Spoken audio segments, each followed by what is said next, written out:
Hello, welcome, Cintia. Hi, how are ya? I'm doing good. Thank you so That's- much for joining us.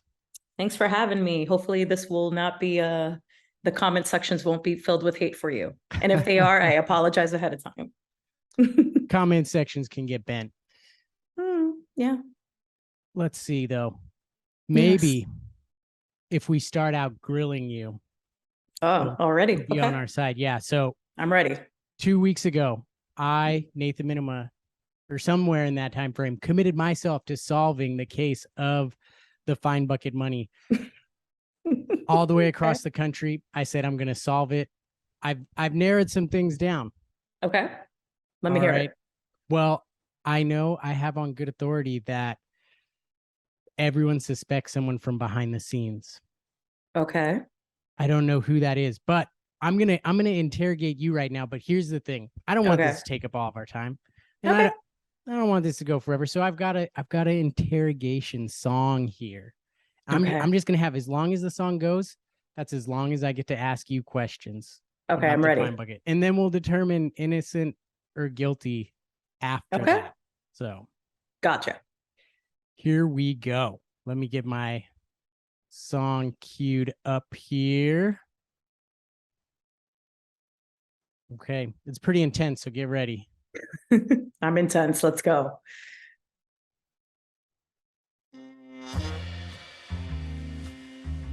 Very Dick Tracy-esque. Okay. Yes. Or like a creeping rabbit.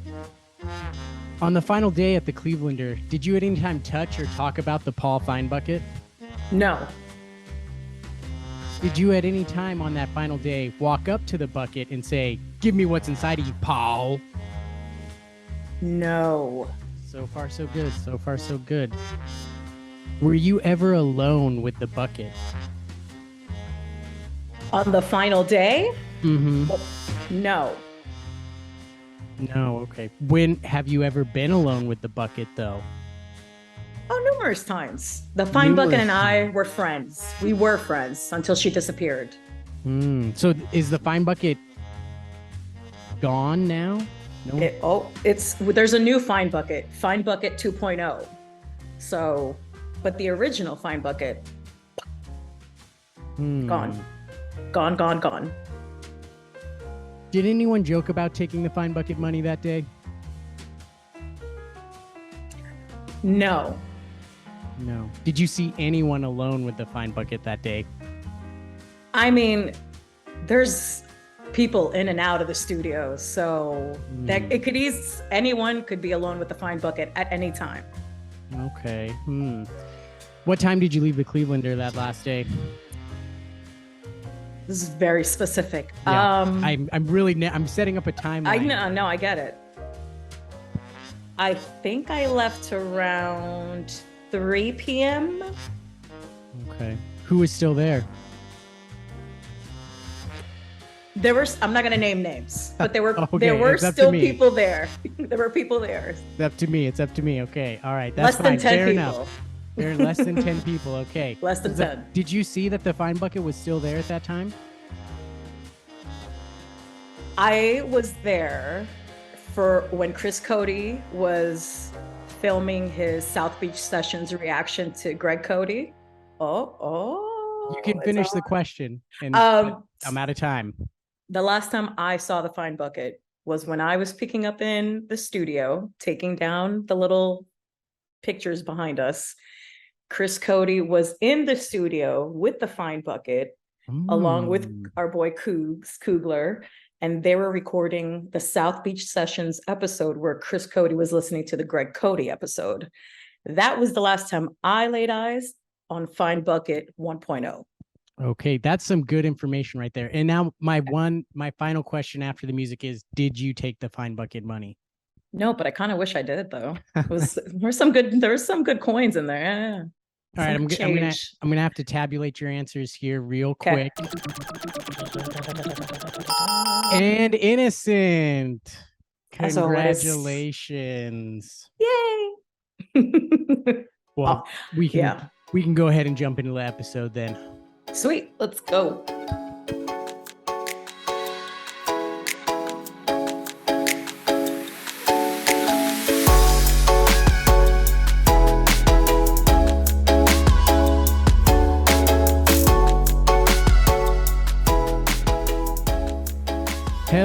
and welcome, fan Lebatardians, to the Fan Batard Show podcast, the fastest growing Dan Le Batard Show fan YouTube channel. That's right. Nice. So fast. Like you Just wouldn't through believe. The rockets. Yeah. I couldn't describe it any better than rockets. Rockets. Very Stugatzy kind of an answer there. Mm-hmm. Rockets. I mean, whew, that must be a load off your back to be proven innocent about the fine bucket now. I mean, I don't think I was ever in the running of suspects. Mm-hmm. The topic of the fine bucket does come up maybe once every other week internally. Mm-hmm. I think a few people have a few names in their heads, but I think for the sake of the show and the kumbaya-ness, we are all just going to keep that to ourselves and just move on with our lives until we feel like bringing it up again, and then we'll see what happens there. keeping it kumbaya for now. We're trying our best. There has been mention of suspicious video footage. Do you know about this suspicious video footage as being part of a video team? I've heard this a few times. I have not seen anything.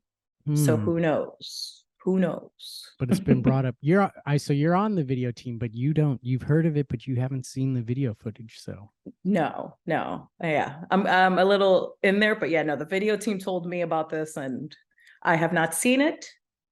I don't know what it is. We have not gone into detail. So got to ask someone from the video team for that. Okay. So what do you do for Meadowlark? A little bit of this, a little bit of that. No, I'm officially, the official title is branded content producer. So basically I deal with the sales, the commercials, all your favorite Miller Lite ads. I'm the one who, wrangles those up, helps to sell the show, that sort of stuff. And I'm also double tipping as the guest booker coordinator. So really? Yeah, so a little bit of this, a little bit of that. Wow. So you do quite a few things. Yeah. I personally, as a Mike Ryan super follower, I enjoy the Miller Lite ads as they're constantly changing. Yes. So yeah, I mean, keeps it fresh, and it's an ad that attempts to, in a way, make it something that you want to listen to, which I appreciate. So yeah. It's not just your typical ad. There's fresh. Some fun to it. Yeah. And there's thought and foresight put into it. So I appreciate that. I at least listen to each new iteration once. My favorite was the Jeremy ones from a few weeks ago that from what I overheard, because I don't go deep into the comment section, I overheard it was either loved or really hated. But I loved it. I love when the ads have more than one person going off on them. Yeah, I like that one. Yeah. So, but maybe people thought it was too long. For me, that's not an issue because I'm the fan who listens at like 2.5, 3 times speed. So yeah. When I have to listen back for certain things, that's as fast as I'm going as well. Because I'm there, I've lived it. Now I got to relive it to look for something, and I'm good. I just need to hurry up and get to it. So yeah. Who's the guest that you're like the proudest of, like booking or securing? Russell Crowe. Crowe. Oh wow. And that was like a team effort with Jess. The producer Jeff Katz was reached out to Jess because that was a time where Jess was really talking about Catholicism and exorcism, and he had heard the episode, reached out to Jess handed it off to me, and I it took a little bit with Sony to make it happen, but as cringy as that interview was, I'm very proud that I was able to secure Russell Crowe. Yeah, I mean, I really enjoyed that interview. Like, you are right, there was some cringe to it, but I thought it was a really fun interview with Dan asking those long questions, and then the way Russell Crowe like, is there a question there, Dan? It was great, and Russell is such a Stugatz guy.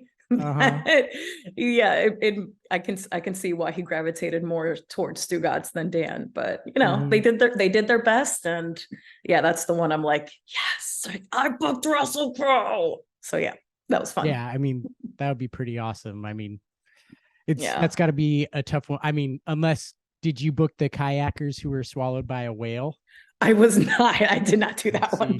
That was our other research producer, Sullivan. We call him his last name is Sullivan. Yeah, so he was the one that booked that one. So that was intense. It was like Russell Crowe or a kayaker swallowed by a whale. I mean, you never know what you're gonna get. Yeah. So what does a typical day look like for you when you go to work?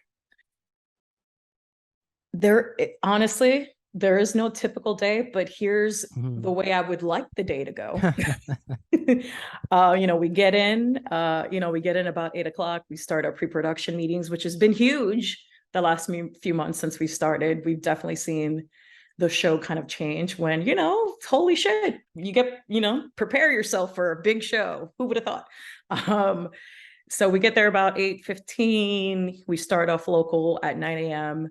That we're all of us are just into the show. We're listening for things, we're grabbing video, we're preparing for guests, making sure Dan's good. It's a lot of moving parts. And I know that, the running joke is there are way too many people working on this show. But I'm here to tell you, there's not enough people running this show, I promise you.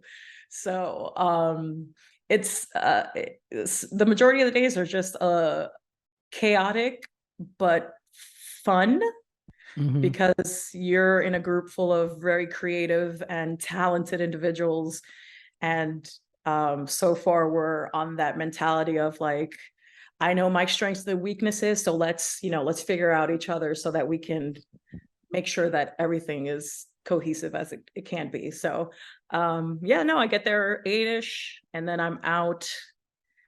We end the show about 12:30 on certain days, so I'm out maybe around 3 or 4 o'clock, and it's just every day is just filled with something new. Some days are normal, we get through the show easy peasy, everybody's happy. Then there are random days where the lights just go off and okay, so now let's everybody run home and do a show. It's insane. I know, still under construction. I mean, you could I hadn't noticed the background sound until the South Beach sessions with Wilbon. That was the only one where I could hear it, and even then, like, I mean, I'm not gonna complain about that. You can still hear everything. Fine. We live through that construction sound every day. It's kind of like white noise that one at this must point. have been like extra loud, because you guys talk about it on the show and I've never heard it. I've literally never noticed it or heard it until the Wilbon one. I think it's because they're inching closer to right above us. They started like in the corner, and I think now the construction's like aiming right above us. And mind you, we have like sound panels between the ceiling and whatnot, and it is what it is for now. So, but we love where we're at. So we're you got to take the good with the bad, and there's more good than bad where we're at right now. So yeah. I want you to think about this next question here. Okay. Orcas, anti-colonial warriors or sadistic jerks? Sadistic jerks. I agree. They're not to play with. I wish people would stay away. Like, it's beautiful to see from very, very, very far, but they're assholes. Let's not. Just stay away. Not doing it. I agree with you 100%. People all making these glittery memes of joining the Orca Uprising. Orcas are not our friends. They are not. Time and time again, they've proven themselves to not be our friends. So leave them alone. Exactly. Please. Don't buy into the pro Orca propaganda machine. It fired up back in the 80s with Free Willy or whenever that movie was. It's firing up again. Yeah. It's firing up again. And I don't want anything to happen to them. Yeah, of course. Let Orcas be Orcas. Just leave them alone. Let them do their thing that way. And let all the people with yachts off the coast of Spain, just let them have their yachts. That's it. This whole narrative of White Gladys here, which sounds like an HBO show to me. A little bit, yeah. Sounds like it's a spin-off of White Lotus. Yeah. Right. White Gladys. Yeah. People saying they had this, what is it, critical moment of agony. No, they're just listen, just stay away. Stay away. They wear dead salmon as hats. They've done that before. My God. This, you know what? What is more, have you heard the backlash, not backlash, but also the rumblings of otters, and they're also, look up otters. Look up otters and see. That's all I'm going to tell you. Look them up, okay. And be prepared to be very disturbed. They're so cute. They're cute, but not. No. Also sadistic. Be careful. Okay. I'm gonna do that later. I'm gonna do a deep dive on otters, and maybe I'll do a get segment. Back to me. Otters and orcas. Not our fan. Let them be, not our friends. Let them be. Let them be. We're not negative. We're just let them be and let us them live. Right? Exactly. Live and let be. That's it. Orcas and otters. We can all live cohesively. Yeah. Well, not the way the world is working lately, but we hope. At least orcas and humans. At least. Come on. Orcas, humans, otters. We're not asking much here. Let's just all get on the same page. That's it. It. Yeah. What's a pre-show meeting like to start the day? We basically bounce off ideas, talk about the things either we've done in the last day or weekend, things we've seen on the internet that we have questions on. Usually it's like, it'll start off with, just like we just did here, let's talk about orcas. Like, what's up with these orcas, guys? And then it'll just depending on what it is, usually the most ridiculous thought that pops up is the one that causes the most commotion and conversation. But a lot of it is, going over show topics, going over who's coming on, what do we got there? Do we have videos? Do we have sound? What do we need? So it's very much just every department getting all the information we need in order to have the most stress-free show, because being there starting at 9 a.m. and we knock things out sometimes till about 2 o'clock in the afternoon. So those are long hours with very little breaks. And it's not because we don't want to take breaks. It's because if we find ourselves stop and go, we just fall out of the consistency and the flow of the show. So we just keep it going. But so those pre-production meetings have been very productive. They've definitely brought out a lot of randomness. But they're fun. Every morning they're fun. There's always a laugh about some nonsense. So yeah. My favorite thing. My favorite part of pre-production meetings is Dan. Dan is literally, he'll start off by the studio. Then as the meeting's going, he's literally going from corner to corner, just walking around us, I guess, trying to hear the little side rumblings and conversations between folks to see what's being said.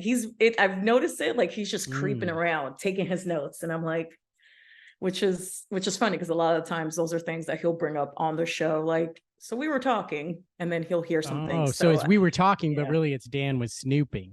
Dan was creeping around, and he literally is like a ninja. You don't realize that he's gone from the studio to the kitchen in 3 seconds. You're like, wait, how, where? So yeah, that's my favorite part, is watching him go around. That's interesting information to me. I can see Dan doing that. Yeah. Is there someone who normally leads those meetings?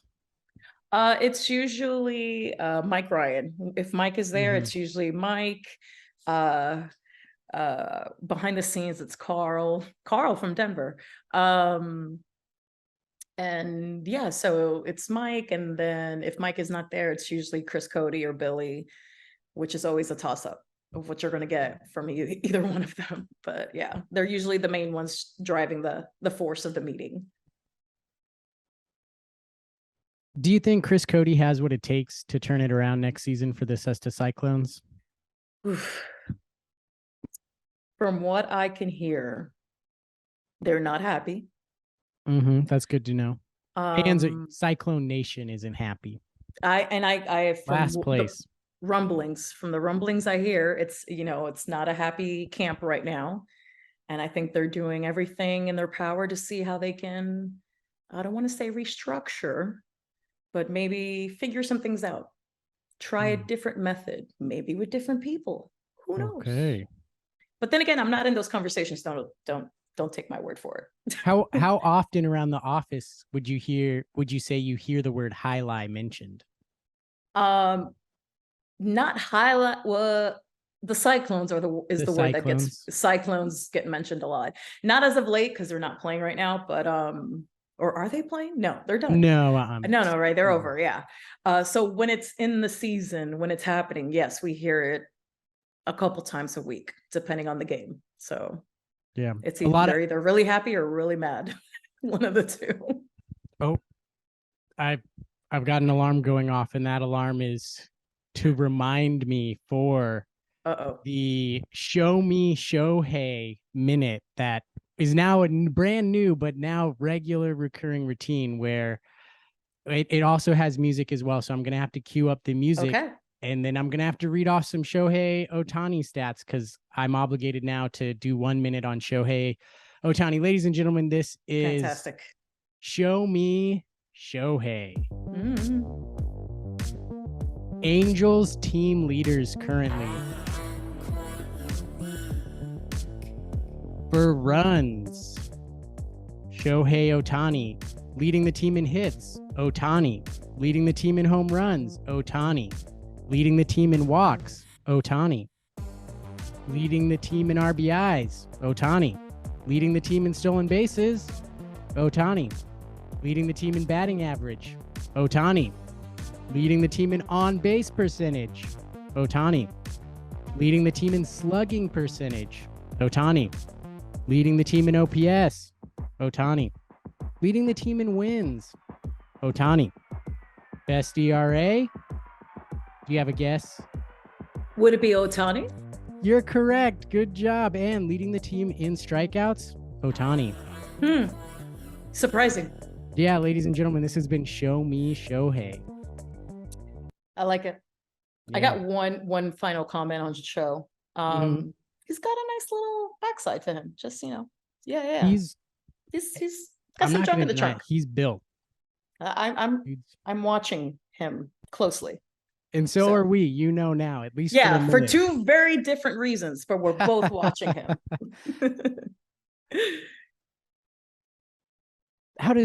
What's the vibe or feeling in the office when Dan calls out the video team?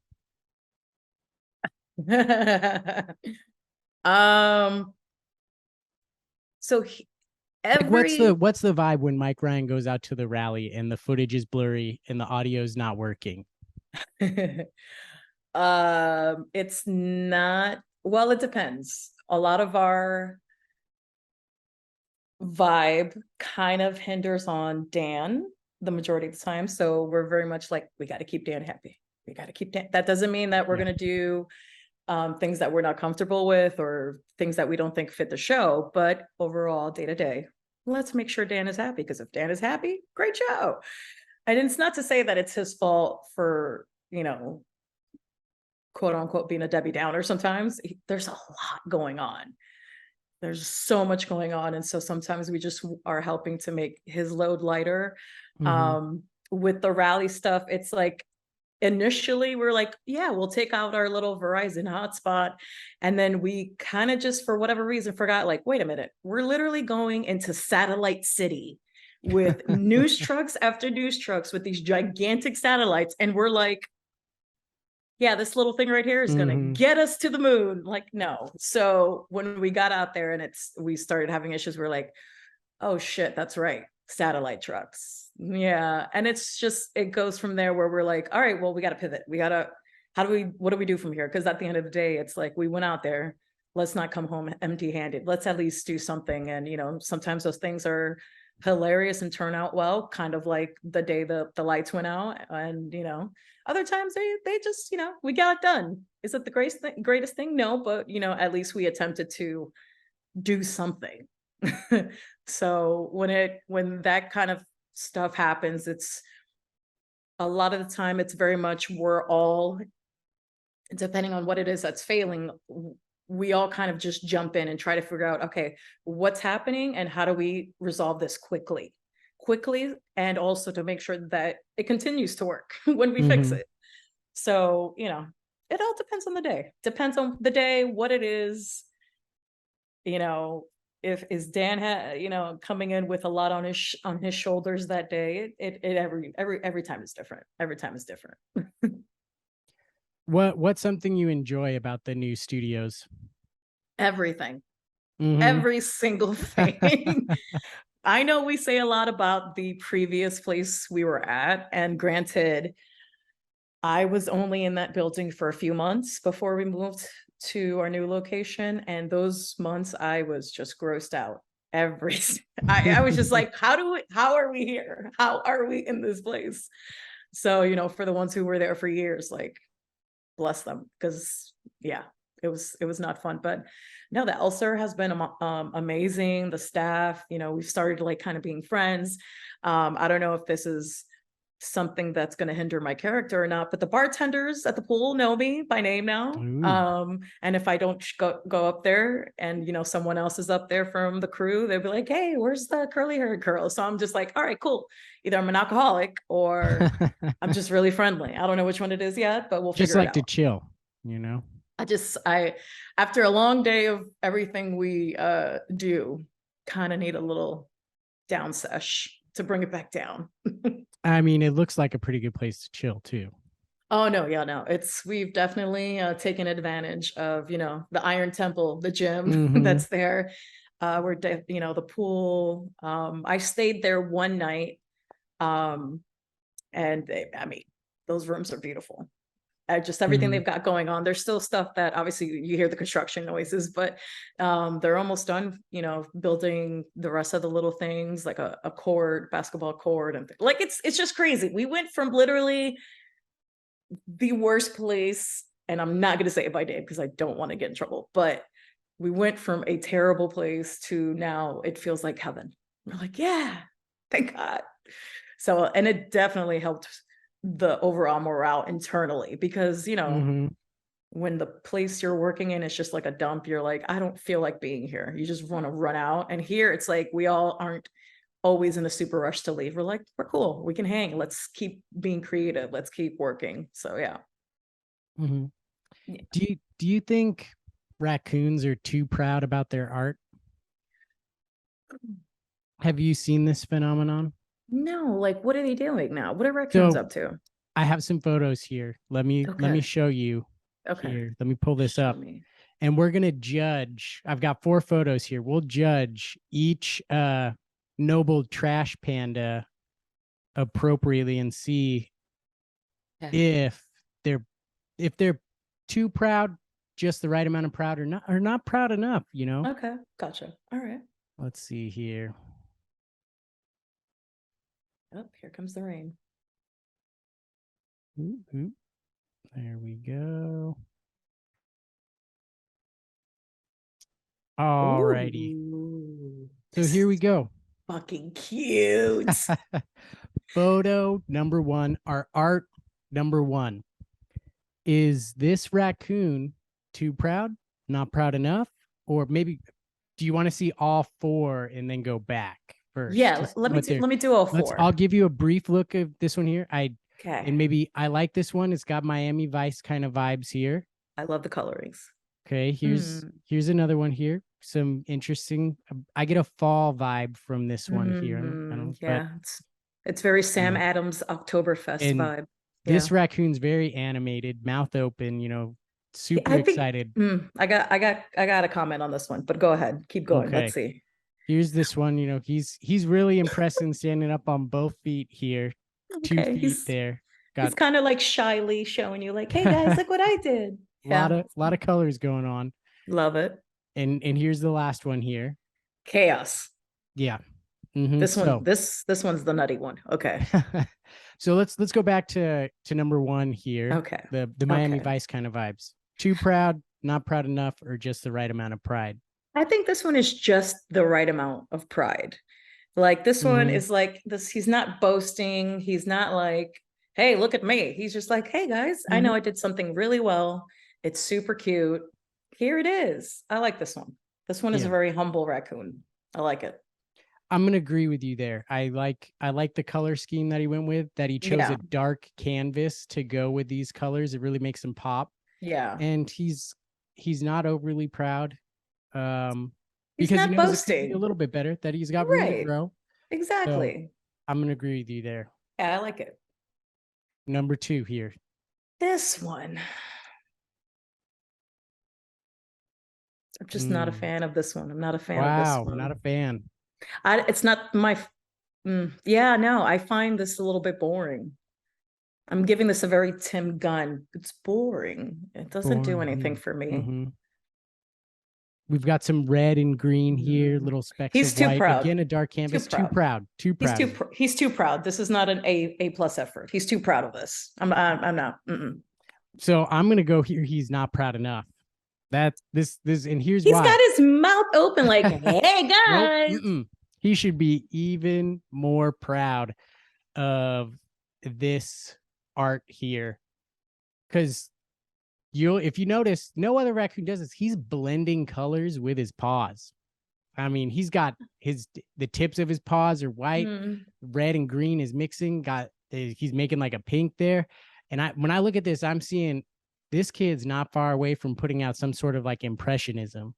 Okay, I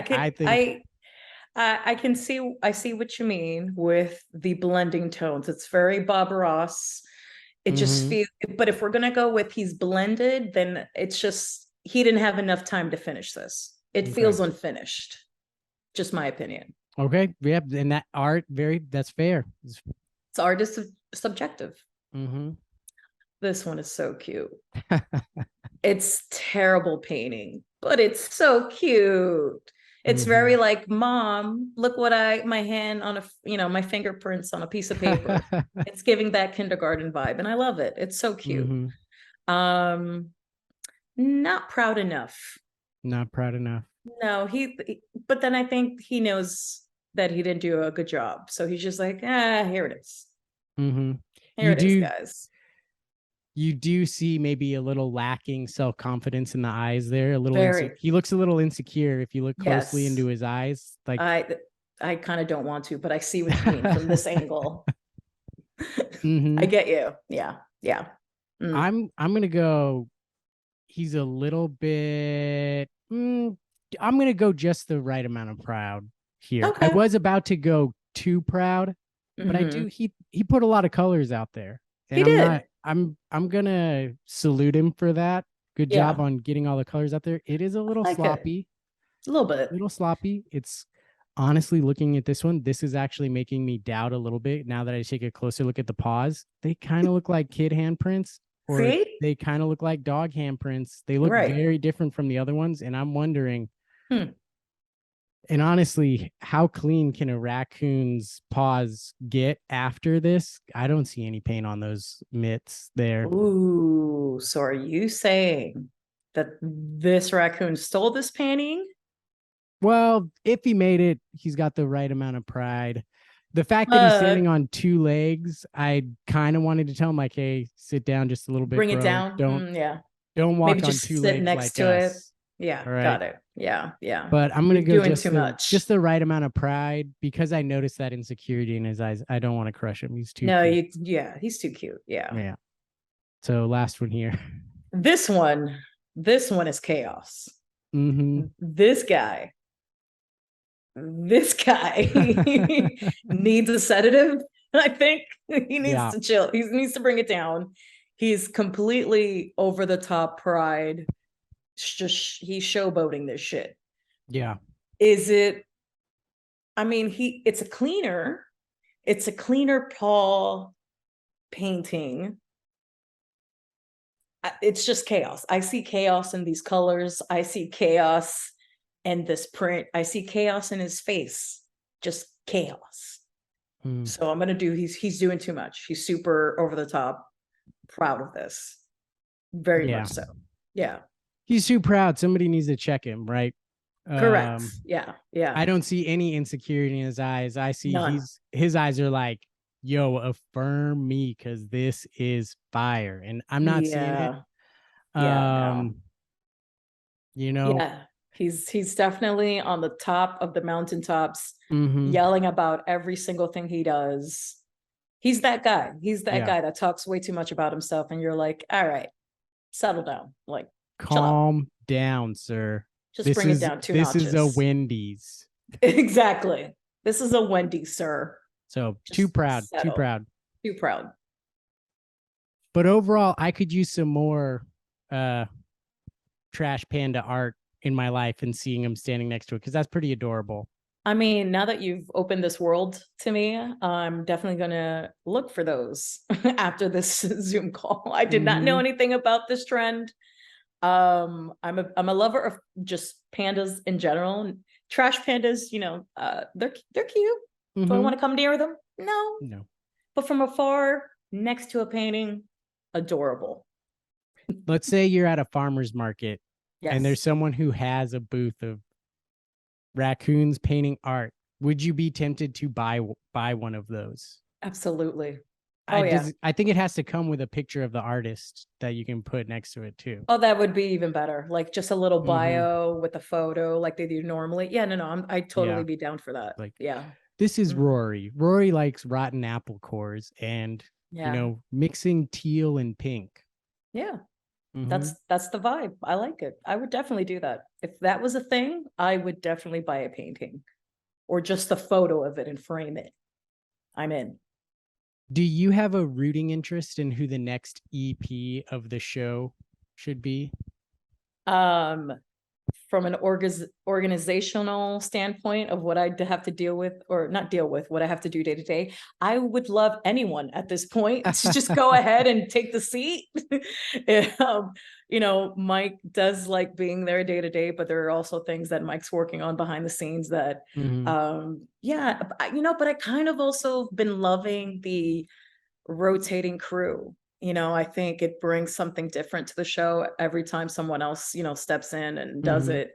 You know, with Cody, you're getting a little bit of everything. You're getting a little bit of chaos, but you're getting a lot of laughter with Cody, which I just love his random humor, but he's very spot on. With Billy, I dig the chaotic energy. That's not chaotic, but it just comes off real chaotic. I don't know if you heard that, but that was lightning literally not that far away. That's what that was. Yeah, no, lightning just struck. Not too far away. Welcome to Florida in the summer. So yeah, no, and I like when Jess is, you know, on the board. I love when, you know, when she's doing, I genuinely do like the rotating container EPs because it just brings something different every time. I like it. So, but from, you know, behind the scenes and things that I need to get done, I would love someone to take this so I can harass them every day and just, you know, make my life a little bit easier with the things that I need to get done. Final question here. Yeah. Is Harrison Ford cooler than ever? Yes, absolutely. And I completely forgot he was married to Alyssa Flockhart. Alyssa, yeah. You know, the Alec McBeal. Do you remember? Yes. Yeah. I saw them on the red carpet and I'm like, holy shit, that's right. They've been together forever. But no, Harrison Ford remains just like cool as shit. Like he doesn't do too much. He does enough. Do I worry that maybe he's gonna hurt himself? Yes and no. Yes, because, you know, we're all getting older, but no, I feel like he just fucking flawlessly does it, and he does it well.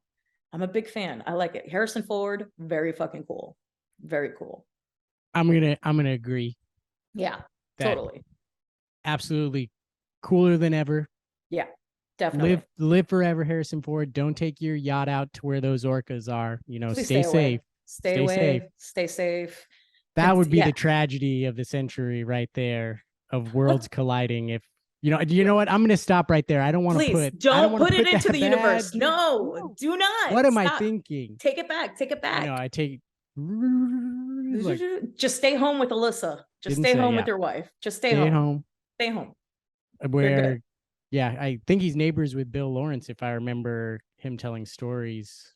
Interesting. Correctly. So did not know. Stay home, have some fun with Bill Lawrence. Just hang out, have a whiskey, call it a day. That's it. Yeah, for sure. Yep. Well, thank you so much. Thank you. This was fun. This was so fun. I was sorry, this kind of took a while to I mean, weather's crazy there. I mean, I know we've been chasing each other for a few months, but yeah, no, this is cool. This is fun, and thank you for having me on. Yeah, thank you so much for joining us. Sweet. All right. Bye. There we go. Yeah. That was awesome.